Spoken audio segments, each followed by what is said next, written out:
Okay, so this is Lex from Flowbros Coaching. Just taking a look at some footage of Jimmy from July 2018. Jimmy's been training with us on and off for quite a while, over a year. He works away, so it doesn't lock into certain days, just more of a casual sort of situation. Excellent swim runner and exceptional age group triathlete. Off to Kona again this year, and just has been working pretty hard on his swimming, but a little bit disappointed not gaining any results. So Jimmy probably holds around 130, 135 per 100 in a wetsuit, and slightly slower without one. So we can see there's a few issues. Not going for the obvious one. First of all, I think we'll talk about Jimmy here. You can just look at your face there, Jimmy. We can see no exhalation. So waiting, holding breath, and then exhaling through the nose, which is fine if you're comfortable with that. But certainly you want to see constant exhalation. So that's going to improve your body position through the water, so creating less drag. It's also going to be more efficient in using your oxygen. You're not going to get so out of breath. You're not going to feel you need to gasp for air if you've got that constant inhalation, exhalation, and it leads to a much more relaxed swimming style. So practicing drills like bubble, bubble, breathe. So you'd say that as you swim.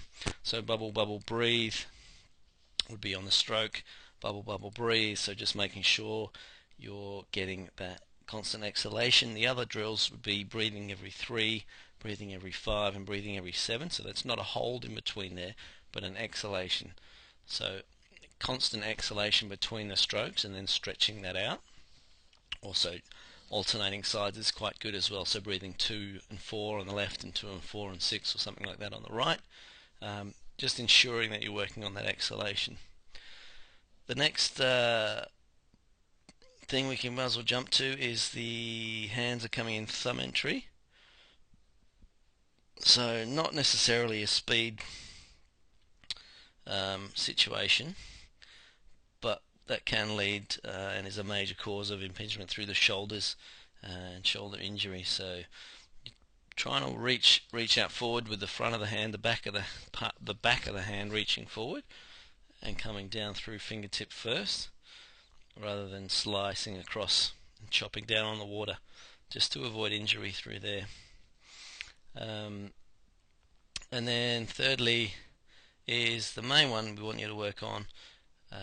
So having trouble grasping this concept.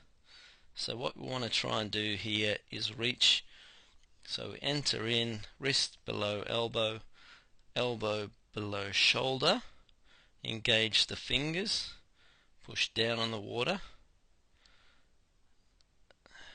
engage the elbow out to the side like you're reaching over and around a barrel.